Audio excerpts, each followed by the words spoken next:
अशोक जी, लगातार आप एक बात बोलते हैं कि जो बीजेपी और मोदी सरकार है वह सिर्फ दो आदमियों से डरती है। वह कौन से दो लोग हैं वह हम आपसे जानेंगे। देखिए, एक तो सबसे पहले तो बहन मायावती है, जो पॉलिटिकल रूप से इनको पूरी तरीके से इनका सफाया कर सकती है, इनको चुनौती दे सकती है, इनसे टक्कर ले सकती है। बहन मायावती से इनको डर लगता है, बुरी तरह से डरते हैं। और दूसरे हैं जो अभी हमारे इस देश में जो हमारे चीफ जस्टिस अभी नियुक्त हैं सुप्रीम कोर्ट के, जो पिछले 1 साल से कार्यकाल में है, चंद्रचूड़ जी, ये DY चंद्रचूड़ जी, उनसे इनको डर लगता है। क्योंकि ये दोनों ही वो लोग हैं कि जो अपने विचार, ईमानदार लोग, जो कट्टर ईमानदार और कट्टर भारत के संविधान में विश्वास रखने वाले वो लोग हैं कि जो हर चीज़ में संविधान को देखते हैं। वो अपना पराया नहीं देखते हैं, वो देखते हैं संविधान, न्याय, उसको आगे रख के काम करते हैं। तो इसलिए वो किसी के ना तो झुकते हैं किसी के सामने, ना किसी का डर मानते हैं। वो सीधी चुनौती पेश करते हैं, एक राजनीतिक चुनौती पेश करती हैं बहन जी, और वो कानून की चुनौती पेश करते हैं। और इसीलिए पिछले सुप्रीम कोर्ट में जितने भी केस आए हैं वो तमाम इनको मुक्की खानी पड़ी है भारत सरकार को। इसलिए इनको डर लगता है। और उधर बहन जी से इनको डर लगता है कि जिस तरीके से बहन जी ने, देखिए 2019 में लोग कहते हैं, मैं बार बार कहता हूं कि 2019 में जब मोदी का बोलबाला था पूरे देश में और दुनिया में, तूती बोल रही थी, जहां भी जाओ मोदी मोदी, हिंदूवाद का आक्रमण था,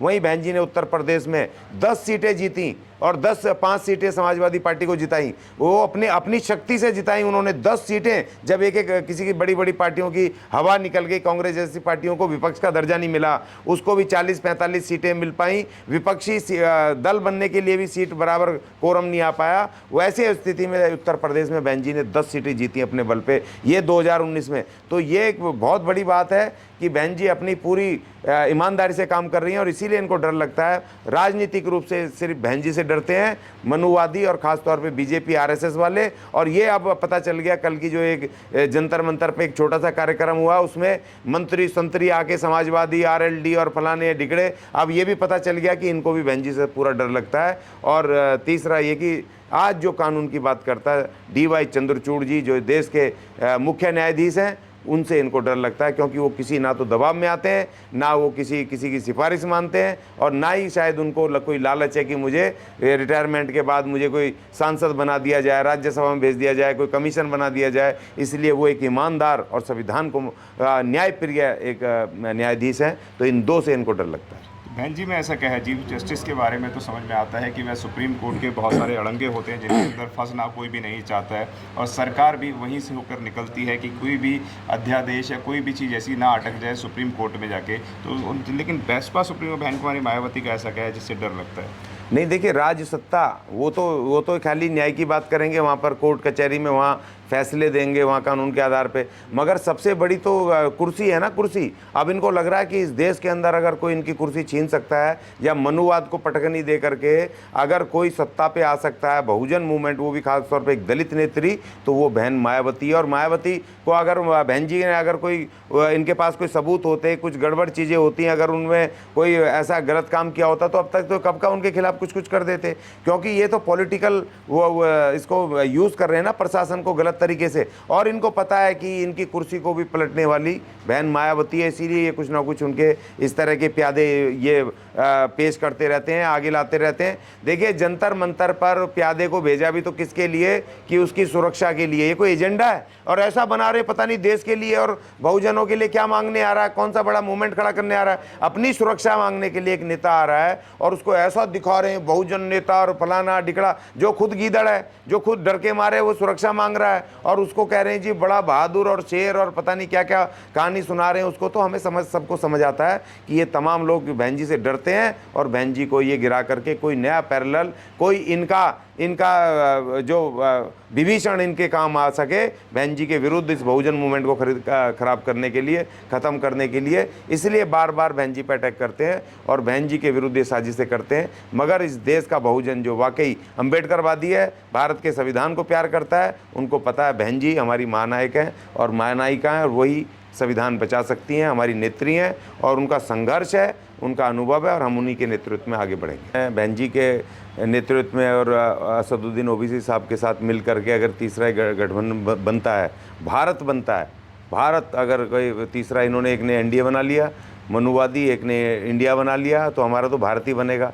तो जो भारत अभी बनने वाला है वो भारत असदुद्दीन ओवैसी साहब और बहन जी और ये तमाम जो और दूसरे SC ST के और OBC के जो वाकई में, और जो ये माइनॉरिटीज़ के जो पॉलिटिकल पार्टियां जो वाकई में ईमानदारी से अपने अपने वर्गों समुदायों के लिए ईमानदारी से लड़ रहे हैं, तो ये अपने आप में एक वो ऐसा बड़ा स्तंभ बनेगा कि ये तमाम जितने भी छोटे ये NDA या जो अपने आप को इंडिया कह रहे हैं हवा में उड़ जाएंगे, क्योंकि इनका वोट नहीं है ज़मीन पर। ये नहीं है ज़मीन पर, तो दलित और मुस्लिमों की पूरी शक्ति है, ताकत है, और उसी के बल पे उनको गुमराह करते हुए कांग्रेस 50-60 साल शासन कर गई, और अब इन्होंने इतने साल शासन कर लिया, तो अब ज़्यादा दिन चलेगा नहीं। अब जो ये असदुद्दीन ओवैसी साहब अपने आप में एक बहुत बड़े नेता हैं, ऐसे नेता सुलझे हुए पढ़े लिखे बैरिस्टर आदमी जो संविधान के अलावा तो बात ही नहीं करता, उसमें उंगलियों पे संविधान, भाषण सुनो, मैंने किसी नेता को नहीं सुना जो संविधान के को बीच में ला करके दायरे के फंडामेंटल राइट बोल के दूसरी चीज़ें बोल करके जो असदुद्दीन ओवैसी साहब बोलते हैं, वो अपने आप में एक बड़ी बात है कि संविधान का जानकार,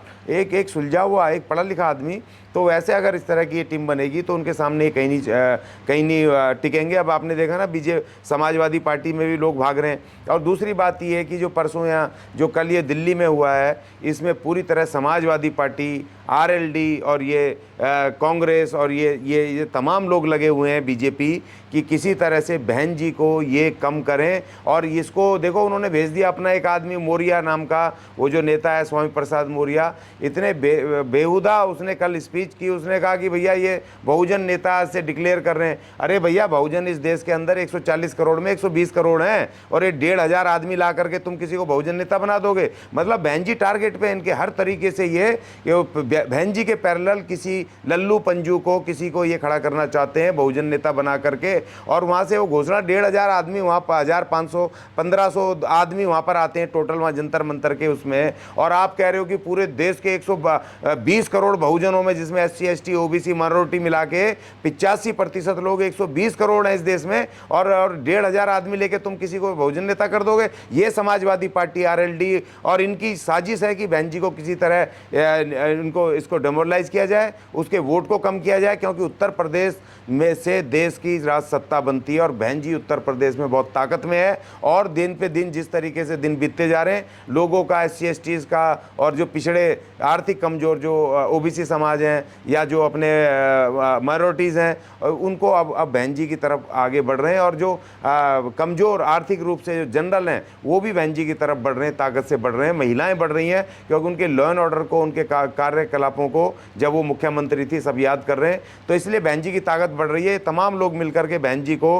हर तरीके से नीचे गिरा के, किसी उसको ला करके, विभीषण को ला करके उसको बता रहे हैं कि बहुजन नेता, लाखों की भीड़। उनको, उन चैनलों को शर्म आनी चाहिए बोलते समय। अगर रामलीला मैदान में अगर वहाँ करते हैं तो वहाँ पर 1 लाख आदमी जब आते हैं, जब थोड़ा बहुत दिखता है भरा हुआ, ये जंतर मंतर पे टोटल अगर 5,000 आ जाए तो तब जा करके वो भर जाता है पूरा। और यहाँ वो छोटे से इलाके में वो 1,000-1,500 आदमी बैठे, उनको लाखों की, करोड़ों की भीड़ ऐसे बता रहे हैं। मुझे शर्म आ रही है उन चैनलों पर कि वो इतनी वाहियात बातें कर रहे हैं जो कि बिल्कुल उस सच्चाई से परे है, उनकी ड्यूटी से परे है। ये तो मीडिया का काम है कि सच्चाई को दिखाएं। और वहाँ पर भी आधे से ज़्यादा वो लोग थे कि जो कह रहे थे कि हम भले ही भीम आर्मी के नाम पर, क्योंकि कल भीम आर्मी, इन्होंने गुमराह किया लोगों को।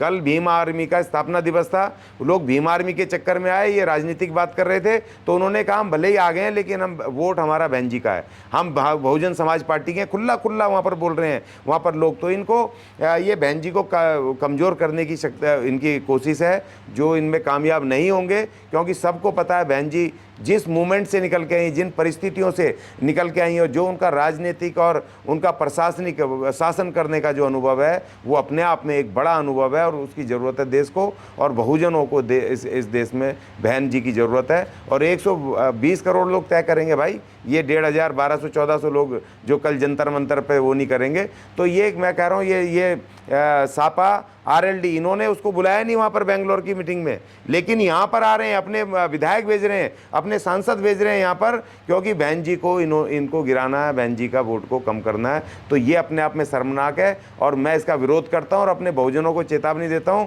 कि इन जैसे लल्लू पंजों की उसमें मत आना, अपने स्टैंड पर रहो। हमें संविधान बचाना है और हर हालत में बहन जी को शक्ति देनी है। ये मैं अपील करता हूँ। अगर आपने अभी तक हमारा चैनल सब्सक्राइब नहीं किया है तो सब्सक्राइब करें और घंटी का बटन बिल्कुल भी दबाना ना भूलें ताकि सभी लेटेस्ट खबरें पहुंच सकें आप पे सबसे पहले।